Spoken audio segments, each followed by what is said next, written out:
Brought to you by My 11 Circle. Win first prize Mahindra Thar every day. Download the app now. Hello, everyone, and welcome back to Sports Today. Today, we are joined by a very special guest. In fact, we're joined by a man who set the headline, the first WWE pay-per-view that is set to take place in England or in Great Britain. In over 30 years, we're, of course, joined by Drew McIntyre. Drew, thanks so much for taking out the time to talk to us. No, thank you very much for talking to me. Well, so obviously, first question, it's been over 30 years that the UK has seen an event of this scale. Obviously, SummerSlam 92 was the last one. And you're going to be headlining it. You're going to be taking on Roman Reigns in that main event for, of course, the Unified Universal Championship. Describe the feeling that you're going to be performing in front of course, a very partisan home crowd that you'll be coming up against in a, event this big and in a match that could potentially be, a show stealer. Ooh, I don't think I can even describe how I'm going to feel on the night. I just arrived here back in the UK yesterday. I arrived in Cardiff and all the signs are everywhere for the show. Everybody's buzzing about the Clash at the Castle. It's something that I've dreamt about for a few years now, having this stadium show in the UK. It's happening. I'm in the title match. I'm against Roman on the biggest run of his life and one of the biggest runs, especially in the modern era, with the two titles that he has right now. So I know for sure we're going to steal the show. I just hope to end the show with those two titles. Yeah, obviously, that would be special in front of a home crowd. And, there's going to be a lot of support for you. But, of course, you also mentioned Roman. Just a quick word on the kind of run he's had. Recently completed over 2 years of actually holding that title. And he's really held on to it. Yeah, he has. Roman's someone I have great respect for. He's done great things, not just for the past 2 years, for the past 10 years. Plus WrestleMania main event after WrestleMania main event. And to be honest, I respected that Roman a little more than this current Roman, because the former Roman, no matter what situation came his way, always pushed through, always gave it everything he had, whether the crowd were on his side, not on his side. It was one against all, and he did it himself, and he believed in himself. This Roman relies on everybody around him to do the dirty work for him. The reason he's had the title for so long against opponents like Brock Lesnar or Drew McIntyre 2 years ago is because the Usos will get involved, or Paul Heyman will push backstage and do whatever it takes to keep that title. So I've got eyes in the back of my head this Saturday. I learned my lesson last time we wrestled 2 years ago, that he's going to do whatever it takes. His family are going to do whatever it takes. So I'm ready this time around. Yeah, and speaking of backstage, obviously, there's been a lot of change recently in the WWE. And, the creative side of things is now being fronted up by a man who you consider a mentor. In fact, who many people would consider a mentor in Triple H. So how well equipped do you think he is to take the company forward? And what do you think of the role that he's done so far? Not just in terms of, main roster, but also stuff like NXT, where you had a decent run. Yeah, he's more than equipped. He's always had a great mind for this industry, I think, since the first day that he walked into it. But he's also been under the learning tree of Vince McMahon for a couple of decades now. It's exactly what he's doing. He's very forward thinking. He thinks outside the box. It's not that we're going to change everything in the company. WWE was doing pretty good before he took the reins. It'd be silly to change everything, but there's a bit of excitement in the air. There's new, fresh faces showing up. Things feel a little different right now, and that's good. Everybody's paying attention to WWE right now, and it's up to, Triple H, it's up to all of us as the superstars to knock it out the park while everybody's looking in our direction. So I think Clash at the Castle is going to be the, first big show under Triple H where we really grab the world's attention. And you were speaking of, obviously, many new people coming over. That's also true for, of course, the NXT UK scene, where a lot of them have been coming over to the US. Recently, you've had the likes of Gunther, who's, of course, on the main roster. But now even NXT, you're seeing something like Worlds Collide that's going to be happening. So, how excited are you to see that sort of an influx of talent coming in, of course, from the UK? They've been doing good stuff for years, but now they're potentially going to get to show that off on a much bigger stage.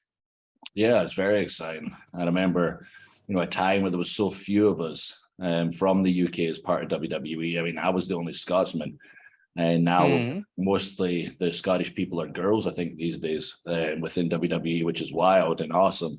And we get such great representation for everybody across the world. And I'm very excited about the possibility of this NXT Europe I've been hearing about. I don't know any of the details, but it's great that a lot of our superstars are getting the opportunity on the Worlds Collide show to show what they can do on a bigger platform. And then we'll see what the future holds with NXT Europe. Yeah, obviously, NXT Europe is something that obviously shows the expansion. Is that something you'd want to actually be a part of, considering, you made your name? In fact, you were one of the, flag bearers of that scene in the UK scene. a long time before you came to WWE. Now it's absolutely thriving. Would you like to go back there and actually mix it up with some of those guys? And if so, like, who are the people you'd really want to be taking on? Oh yeah, for sure. I mean, I was harassing Triple H to be involved with NXT UK for a couple of years, and it never materialized. I was a little busy with my other responsibilities, so hopefully, I can appear when NXT Europe actually happens. And there's plenty of people I'd love to face over there, or even get on the same side with. There's a lot of my friends that are down there that I've traveled the roads with, wrestled with, fought side by side with. The Wolfgang and the Coffee Brothers and a few others down there. It'd be great to get back in the ring with them once again.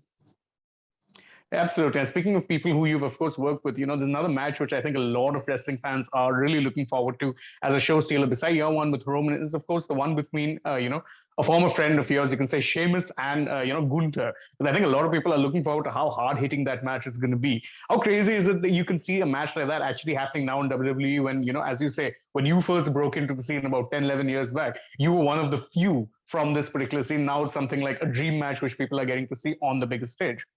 Yeah, it's awesome. It's great that these days it's based on, ability over everything else. If you're good enough, if you can add something to our show and our product, you're going to get the opportunity to show the world what you can do. And, Gunther, the former Walter, is an incredible performer, incredibly hard-hitting, has done great work on his body and his conditioning. He's in the best shape of his life. He's Intercontinental Champion and he's facing Sheamus. No matter what our differences are, brothers always fight. I'm sure we'll make up eventually. We're very highly competitive with each other, but I know he's capable of in the ring. I know how physical he is. And I also know how physical Gunther is. I've been in there with him too. So this is going to be a phenomenal match for everybody to watch. It's pretty cool that Sheamus is getting to fight for the Intercontinental title on the UK show, the big stadium show. SummerSlam 92 is an event that Sheamus and I watched together multiple times. He's won everything in WWE time and time again. He's never won the IC title. So he's getting that chance at the Clash of the Castle, just like Bret Hart, British Bulldog back in the day that him and I used to watch. And it's interesting, in 2009, the night that I won the Intercontinental title, he won the world title. And tonight, that was 2009. Oh my goodness, like 13 years later, the roles are reversed, where he's fighting for the Intercontinental title and I'm fighting for the heavyweight championships. Obviously, that must be a surreal, right? And obviously, if you look at your own career since that time, you've picked off a laundry list in terms of accomplishments in the WWE. What is it that keeps you going even now? Is it just about accolades, or is it about showing off your stuff on the biggest stage for as long as that you possibly can at this point? I mean, it's certainly about showing off what I possibly can at this point, but it is more like the love of what I do, how fortunate I feel to live my dream, advancing the industry and company in any way I possibly can, and about giving back to the future superstars.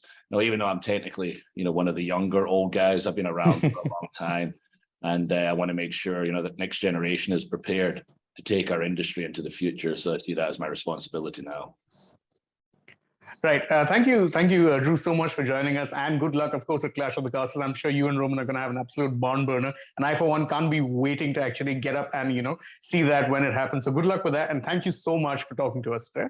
Yeah, thank you for having me today, and I just want to make it clear to all the India fans out there, we hear you, I've heard you, for the past 3 years, especially, during the pandemic times where I was champion. I appreciate all the positive comments, and I want to let you all know we are going to be coming back to India. I've never been to India ever. I've been talking about it for years. I want to get there physically. WWE will be back. Drew McIntyre will have those titles. Because realistically, Roman's never going to show up because he never shows up. So I will be there to represent as champion. And India, I can't wait to see you all in person.